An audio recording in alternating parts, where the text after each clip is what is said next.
What's up, ladies and gentlemen? This is Griever back here, bringing you guys One Piece. One Piece chapter 995. I know what you're thinking right off the bat, isn't it? I can rock a mustache. It's definitely not an Uncle Pervy sort of vibe, right? Right? Now, I know it doesn't look that good, ladies and gentlemen, but Movember, gotta support. My uncle died of cancer this year. Though a little unrelated, it's still the Movember thing. I donated $15 to the Movember sort of idea to just general men's health, prostate cancer, blah, blah, blah. So definitely go check out all that stuff if you can donate, even if you don't want to, especially if you're a woman, you don't exactly want to grow a mustache. That's totally fine. And the best part about this is when you got a mustache like mine and it doesn't exactly look the best, right now we're all wearing masks. So it works out, right? Either way. All right, so we're into One Piece chapter 995. Now, the other part of this message is not just about the Movember and my fantastic facial hair. No, it is about the fact that clearly I'm not reading the viz this week. And you know what that is? Super busy weekend ahead of me, super busy week ahead of me, and I'm just literally not going to be able to find the time. So I still want to review One Piece. I want to have to get the Ayakashi Triangle chapter out and stuff, blah, blah, blah, blah. So long story short, we're doing this. It's a one-time thing. Who am I really trying to impress? Small channel, support the official release, of course, guys. But sometimes for the sake of, keeping my YouTube channel, my very small YouTube channel alive, sometimes I gotta, bend the rules and fudge them a little bit. So either way, big chapter, unfortunately, to be doing this on, because 995, we're back to just a quick note about the cover pages. I don't talk mostly about the cover stories because when they bore me, like the Beige thing, yeah, it's interesting, Lola, Beige, blah, blah, blah, whatever, but it's over. We're back to, there's not a new cover story started. We're back to art requests. So this time it's Luffy slacking off while supposed to be studying, and that is what it is. So I'm hoping we get a story pretty soon, probably in the new year. But the Beige one was wearing pretty thin on me. Don't know about you guys, but for me personally, yeah. So either way, right out of the gate, Marco and Big Mom clashing. I was like, this chapter is already fire. This chapter is already fire.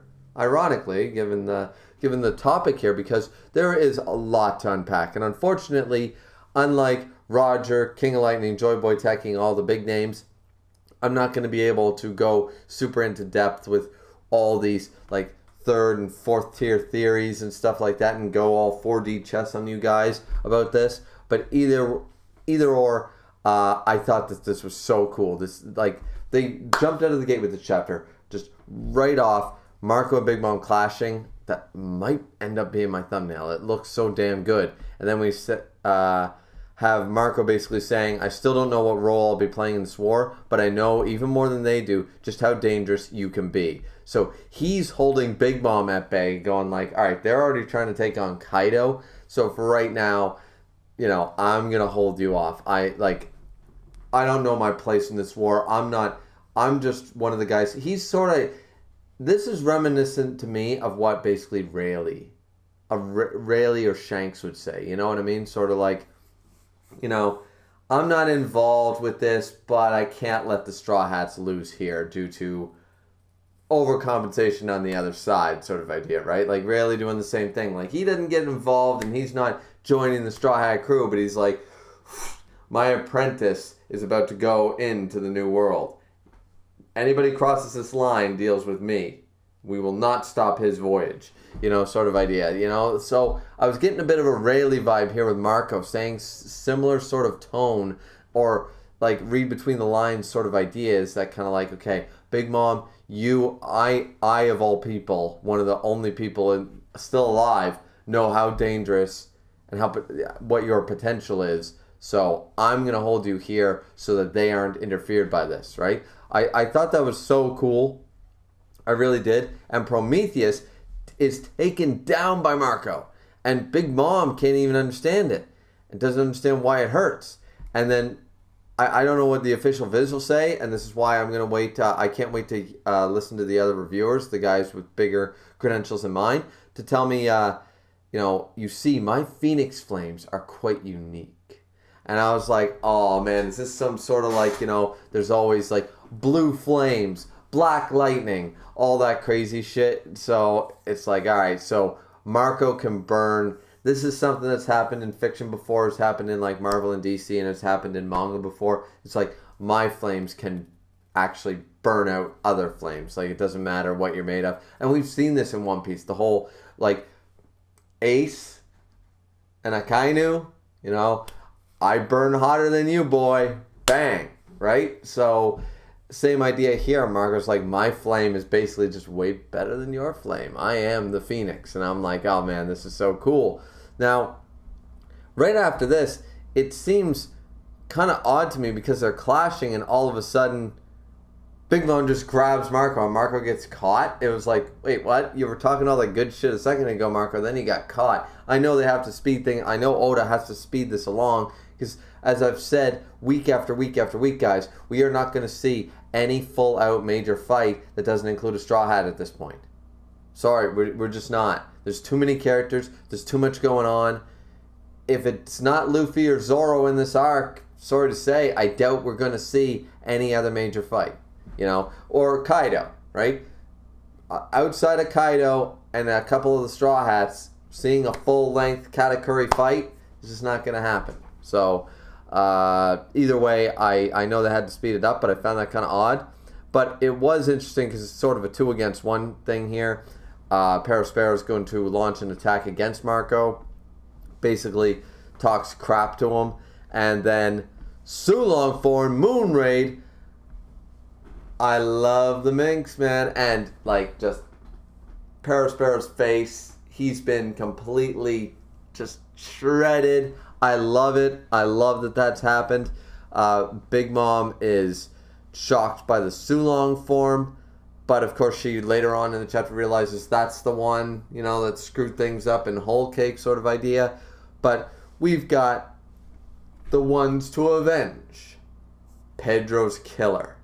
And I love these Sulong forms. These Sulong forms, like Inarashi and Nekomamushi, look really cool too. But you gotta give it to the females here. You gotta give it to them. They look fantastic. You know, it's Wanda and Carrot. Oh, it's definitely Carrot, and that's one. I believe. Why do I think I'm saying that wrong? No, that's definitely Wanda. Yeah. Either way, Pedro's killer is who they're after. So, and they know that it's Perospero because Carrot, of course, said that. So now they're attacking Perospero, and Marco can focus on Big Mom by the looks of it. Either way, it's kind of funny because Marco here doesn't even realize who they are, and basically like, you know, we know who they are, and we know they're on Marco's side, but Marco's like, friend, foe, what the hell? And basically, Carrot says, "You're Master Nekomamushi's friend Marco, isn't it?" And he's like, "Huh? Yeah, that's right." And he said, "Well, then you deal with Big Mom. We got this. We're gonna avenge Pedro." And Perospero, the idiot that he is, starts saying, "That idiot Pedro blew himself up." What do you do when you get literally attacked across the face? The first thing I don't think of doing is calling the reason why they attacked me in the first place an idiot. Like demeaning the reason you were attacked by them. They're just going to come at you harder by doing that. Like, I'm not saying Perospero is exactly Ben Beckman levels of intelligence either. Or Captain Kuro. But, come on, dude. That idiot Pedro blew himself up. And I suffered the consequences. This is the most entitled little shit I've ever heard. My God. Either way, Big Mom decides to charge forward. You know, Prometheus is down for the count sort of idea. We still see him sort of X'd out there, X'd out eyes and stuff. But decides to jump forward, wants to join the battlefield, wants to see what's going on, like the shaping of the world sort of idea. And basically calls out to Marco saying, "You want to kill me? Do it some other time. I don't have any souls to use against you right now." So Big Mom is actually... I don't know how this is going to go. See, there's a lot of questions here. Some of the fan base is going to, like me, right off the bat, I was kind of like, Big Mom believes herself to be at a disadvantage to defeat Marco without, like, Prometheus is down. She doesn't, I mean, she's got Napoleon, doesn't seem to be using it at the moment. But she, Zeus or whatever, like, she doesn't seem to have like without a bunch of souls, she feels like she doesn't want to tangle with Marco head on right now. That's the way I'm taking it. Some people might say, nah, she just, what she said. This is annoying. I don't like being on the sidelines. I'm going to the main battle. You know, follow me if you will, whatever. I don't really care. You're a pissant sort of attitude. I'm taking it more as, you know, if you want to try to kill me, you better do it some other time. Like, I'm busy right now, and I don't have enough. It sounds like she's running away a little bit to me. Like, I don't have any souls to use against you right now. So she feels like, yeah, I don't know. I just felt like it was quite, I don't know. I don't know which way to take this. I can see both sides of this argument. That Big Mom wasn't actually worried about losing to Marco, just was interested in going to see what Kaido was up to in the big battle and what's going on, you know, because she was thrown away by Jinbei and Robin's combination, right? And now she just wants to get back to the main event. So you can see it that way. The other way, you can see it both ways, I suppose, sort of a compromise that she both doesn't think that fighting Marco head on right now is a smart idea and also wants to get back to the main battle. You can have it both ways, I suppose, you know. Either way, very, very interesting. I'm sure the community is going to be talking about the whole Marco, especially the Phoenix Flames being hotter than Prometheus and stuff. There's going to be some talk there. So really cool that Wanda and Carrot are here to fight against Perospero, who is no worse for what Jesus, like he's all clawed up and everything. And they basically tell him, well, Wanda says, like, you go on ahead, we'll take care of him.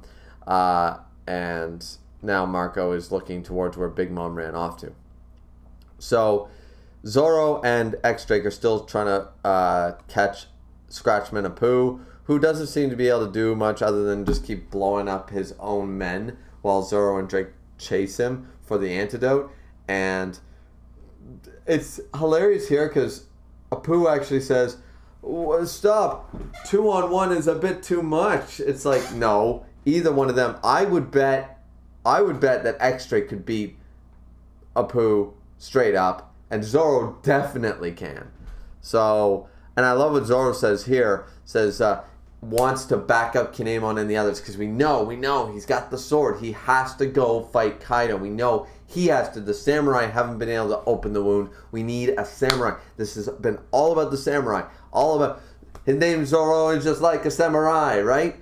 He has to go, and he's got to bring the faith of the samurai back into Kaido. Kaido has to go and see the visage of Odin within Zoro. That's like, it's set up so goddamn heavy. We need to see it. And Zoro's basically saying it. I want to get up there and take down Kaido with these guys. Fighting you is a waste of my time. I love Zoro. He's like, you might be a supernova, but you ain't me. You ain't Kid. You ain't Law. You ain't Luffy. Sorry, dude. I am a far superior supernova to you. So, and we all know that, right? We still haven't seen Zoro go Asura form yet. Post time skip. Confident in saying that. I'm pretty sure we have not seen that. So, like, when he goes all out, and we haven't seen him actually use, like we've seen some new, like, some evolved version of his techniques, but you're telling me in the 2-year time skip he didn't make some crazy other technique, right? So, this is, like, really cool. Drake goes into a hybrid form to attack Apu, and Apu is losing, of course, against the combined strength of X-Drake and Zoro, considering either one of them could take him down. So Queen's pretty pissed by all this, and here's another talking point the community is going to go crazy over. And this only makes sense. Vinsmoke Judge. Who would have thought that his son is part of this crew? So he's Roronoa Zoro. It's best to crush their second and third best fighters early on. Okay. I love that Queen mentions taking down their second and third best fighters.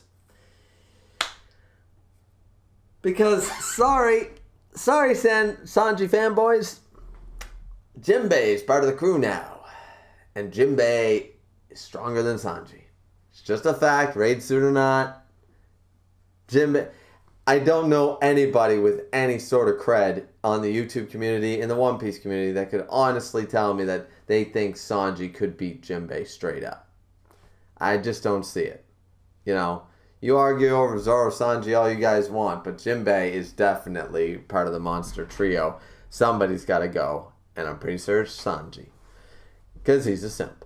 Either way, this is the really super interesting part, because Vince Smoke Judge, Queen, the inventions, the bullets, the plagues, the ice demons, all this stuff, the technology. Queen clearly connection to the Vinsmoke family. Once again, we're seeing those connections come up again. Everything's almost all interconnected. All the seas, all the stuff. It makes total sense, doesn't it? Like, we know for a fact, looking at King, there's going to be a connection to Magellan or Impel Down. You know there's going to be something there. It's going to be so hype when we get it, but you know there's something there, right? So it's so great when we get this type of stuff, right? Because it just adds to the world building. Now, then we get a comedic moment with Brook, who can't be affected by the ice demon thing because he doesn't have skin, blood vessels, or body heat. So you are the same as a dead body already, so the ice demon thing does not affect you. I'm not sure exactly what Chopper's thinking here. Maybe somebody else, it may be obvious to somebody else, but basically it says, the virus rapidly spreads because the body freezes. Is that even possible within the body, though? Could this virus possibly be? And Chopper seems to believe that there's a reason, like, wait a minute. If they're freezing the body, then could it actually be maybe it's not a virus, maybe it's a bacteria or a disease or something else. Maybe he's come up with another idea, right? And this is where Chopper also has contracted on one of his arms or hooves. He has contracted this disease, so he's going to have to find a cure very quick. But it seems like Chopper was onto something. So after that, we get Uki versus, of course, Usopp and Nami. But the thing is, of course, we also had page 1 there. So Usopp, though he leveled up, I mean, he's still sort of getting his ass kicked here, you know. He's trying his best attacks. He's trying instant kill Green Star. He tries bamboo javelin. He tries all this stuff. But between page 1 and Uki, even though he does seem to, if it was 1v1, he might be able to do something. But right here, it's just not happening. And he is taking, apparently not again, he's taking the ulti skull cannon. He's taking the super headbutt. And we actually see his skull has actually cracked from this. And it's just like, oh my god. And I didn't know how big Uki was. Maybe because she appears to be in her hybrid form now. There's more horns on her and stuff like that. So maybe she grew as a result of that. I don't remember her being this big. But clearly she's much bigger now, so she must be in her hybrid form. And that must increase her size. Nami's already down for the count.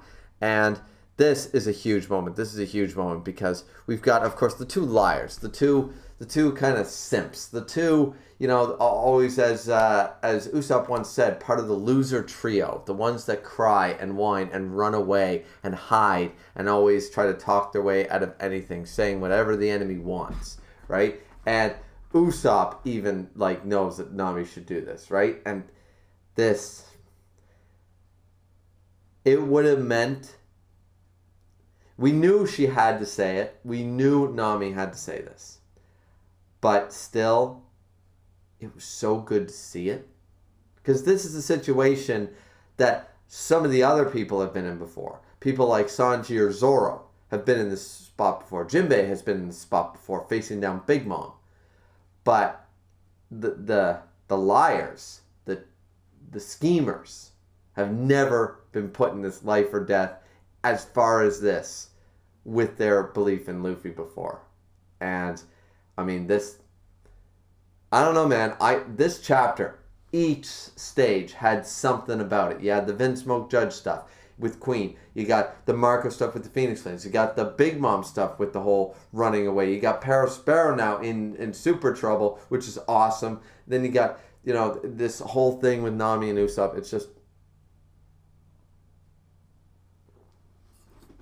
just so good. I love it because she grabs Nami, right? Ulti in her hybrid form, picks her up, holds her there, and she's giant. and saying she's pissed off. You know, your captain says he'll beat Kaido and he'll become the Pirate King.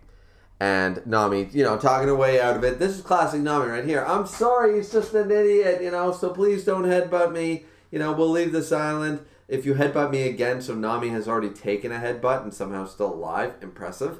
But says, I'll definitely die. And like, please don't hurt me. Please don't kill me. You know, my captain's a moron. But then, when the money where the mouth is, ironically, where the belly were where the mouth had to be.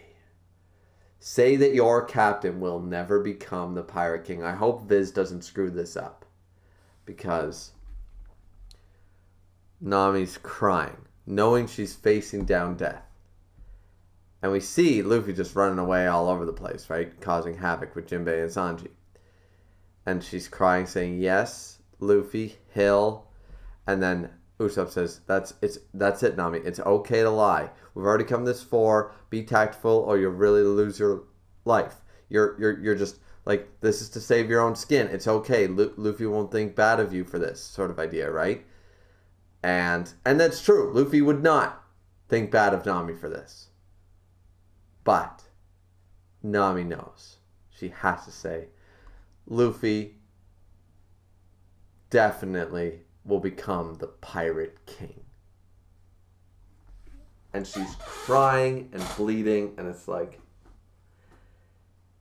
Luffy has this ability that has been said to be like Roger. He's like gravity. Everything is pulled towards Luffy.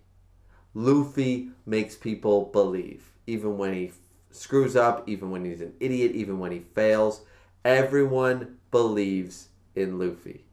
Because Luffy is going to be the Pirate King.